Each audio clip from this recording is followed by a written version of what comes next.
The Financial Lives of the Poets, La Vie financière des poètes, is a kind of story of one man coming apart during the economic crisis we recently went through. And it's hopefully a comic story about how close we all live to the edge and what can happen when our own decisions and an economic calamity can undermine a family. Matt Pryor is a journalist and would-be poet who finds himself in a crisis partly of his own making because his family's lived beyond their means. He's, I think, representative of a lot of people who found themselves in the last few years with a house worth less than it was a few years earlier, with crisis at work, in danger of losing his job.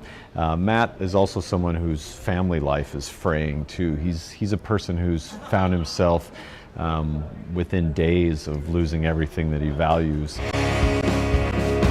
I wanted to write about what it feels like to come apart. I think everyone has that low point in their life when they felt like they couldn't do anything right and the fates were conspiring against them. And the very first image that came to me was this guy, Matt Pryor, walking into a 7-Eleven convenience store hoping to buy milk and smoking pot for the first time in 15 years. I thought that was just great comic material. And often, as often happens with me with a character, once the character arrives, I then have to figure out who this person is.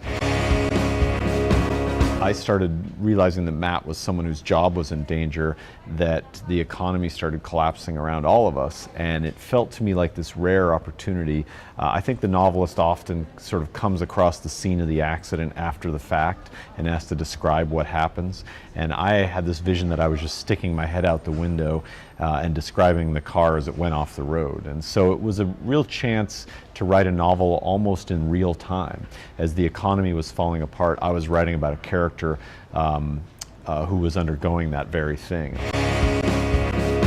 I think with any novel there are these great surprises along the way, and it was a surprise for me to realize that what started as an economic crisis was in fact a domestic crisis for Matt. That I think it was one of the things I learned about the characters was that he didn't value his job, he didn't value his big house, his extra car. The thing that he really valued was his family, his mother, his wife, his children, and his father, who's has the early onset dementia.